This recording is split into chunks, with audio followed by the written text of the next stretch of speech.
Hello everyone and welcome to another episode of Leadnap Gaming. Today we're going to kick off what is going to become our Thursday night streams. Now, to begin with, I'm going to be streaming a new game, Medieval Dynasty, which I've covered before in talking about Star Citizen, but this is a game I really feel will be good for streaming content. It's something that recorded video, it would just take too long and be kind of boring to watch. So I think it'll be fun to stream. It doesn't mean it's all we're ever going to stream. We will do some Star Citizen streaming. We will do some DCS streaming. All that other good stuff. But like I said, this is kicking it off. So a new flavor, Thursday nights, about this time. Kind of working out the kinks, getting out the specifics here. But we're looking at about an hour stream. Now, today's video won't be an hour long. But I am going to kind of do this as an episode 1. Give you guys an overview of how I started out in the game. And then we'll pick up the action from there next week. So let's go ahead and get started.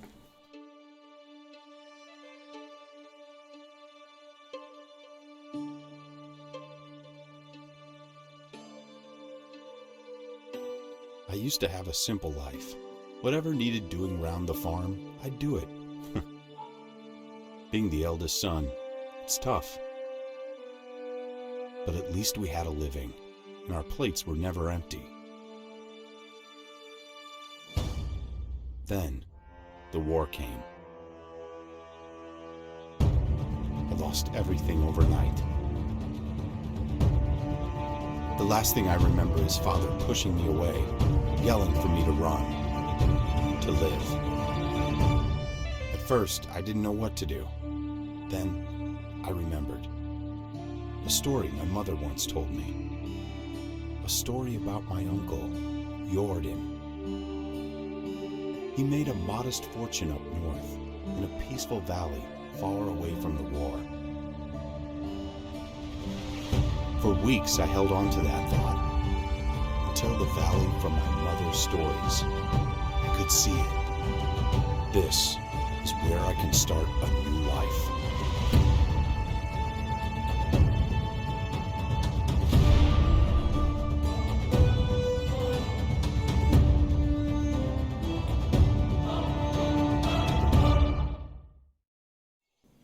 Alright, how about that for an intro? Before we jump into the actual game though, here are the gameplay settings I have set up for the episodes we're going to stream. You'll notice drop the tax multiplier down a little bit, the wood multiplier a little bit. Settings I just feel tweak it a little more. I just don't really like the big tax overhead. Changing the animal hit points back to closer to what they were when the game first came out. I found that to be more enjoyable. But we are still going to have some constraints in here. This will still be a lot of fun to do. Now we're in the game. So, out in front of us here, this is the valley that our mother told us about, and it's pretty gorgeous there. So actually, from here, right where the mouse pointer is about where I'm planning to actually put our settlement for this. I've built a couple of different games. I've been in a bunch of different places on the map. I have built on that side of the lake before, but for this game I'm actually really excited to kind of build over there, and a lot of that has to do with the fact that that's all oak forest, and anyone who's played Medieval Dynasty understands already that oak gives you the best value. When you chop down an oak tree, you get the most logs out of it. My other biggest village and primary game is in the middle of a birch forest. That gives you the least amount when you cut down a tree, so you go through a lot more axes that way. It's just really excited to kind of play over there. There's a lot of different things that really matter in this game, and location is one of them.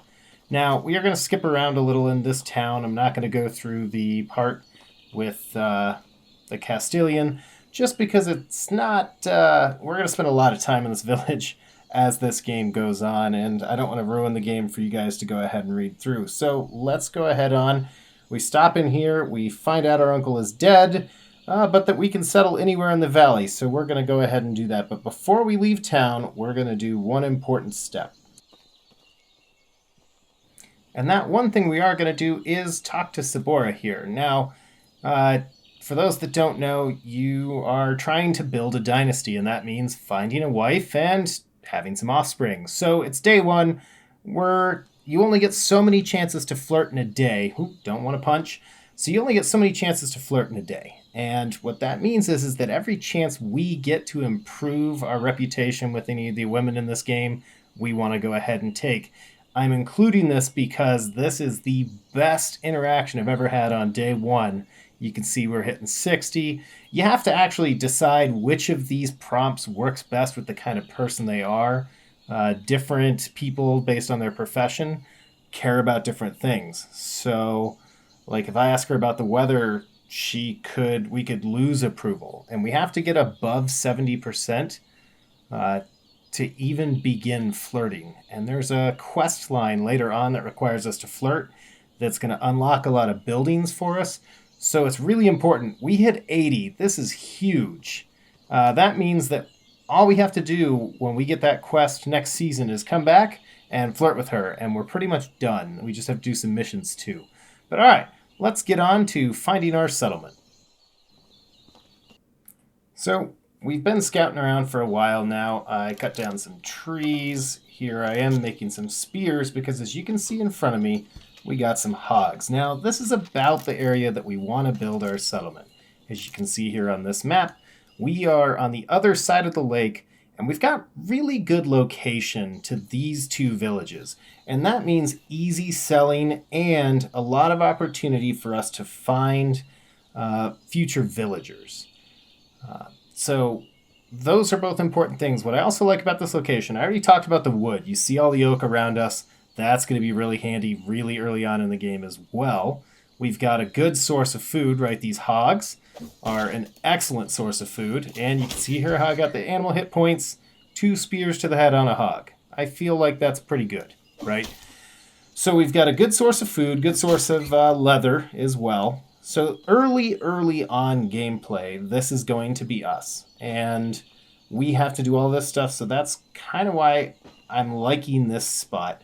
We're not super far away from the main village because we have to pay taxes. There will be a lot of quests and storyline stuff that has to take place there.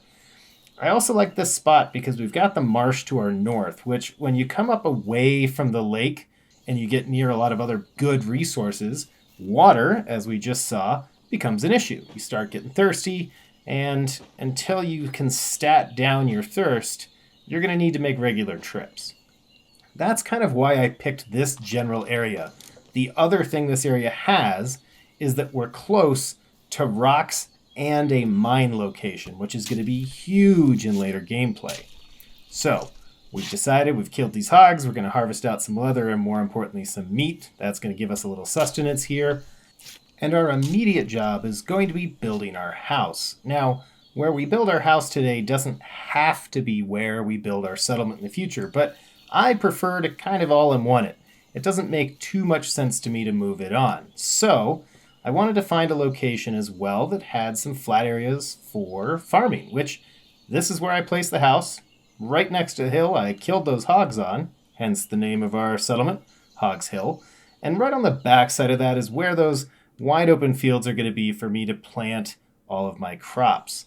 Now, I've chosen this location, as I kind of mentioned before, about its defensibility, but in the future, down the roadmap, there are going to actually be NPC thieves. So, as a result, we need to think about how we lay out our village in order to make sure that we can kind of wall it off, have limited ways in so that our night guards kind of watch it, and that'll just protect some of our resources, which right now can be lost in random events. So another thing I've taken to doing here is I used to build my houses, these initial houses, all the way up with the like mid-tier wood and everything like that. The thing is, I've been learning these are really kind of temporary structures. Different people like to do it differently, but as we go on, you'll see I prefer to build as many of the nicest houses as I can to keep my villagers happy and promote them having a good number of kids. If villagers get married and live in one of these houses, the most kids they can have is 1, and future generations of Hogs Hill are going to need to be bigger. So I'm not going to show you guys the building of the house, but I really just wanted to give you guys the idea of how the game began. Now, my plan for these streaming episodes is to give you an episode that is a season of Medieval Dynasty each episode. So this was the spring episode, and throughout this spring, I went around, I gathered stuff, I hunted stuff, I went and sold it all, and I made as much money as I could so that I could buy enough manure and cabbage seeds for this meager little farm plot here. And that's because cabbage is a great cash crop. I'll plant it this season, it'll grow. Next season I'll harvest it and I'll be able to replant this field, but it gives me a great cash crop that's also a great crop that I can eat if I'm running low on food. One of the other things that doing this farm plot did was give me enough points to be able to build the food storage, which means that I can keep my food in there. It won't spoil as quickly. And that's one of the prerequisite steps in order for us to also build our resource storage and then another house, so that the beautiful woman we spoke to at the very beginning of the episode will be able to come and move over to our settlement. It'll make it easier to flirt with her, and she can help us out with a couple other things around the town. So that's it for episode 1. That was the spring. We'll pick this back up next week, and we'll do the summer, and hopefully see if I can flirt my way through. With that said, hope you guys liked this. Make sure to hit that like button for me down below. Let me know in the comments what stuff you want to see in the streams. And, of course, subscribe if you haven't. And I will catch you all next time.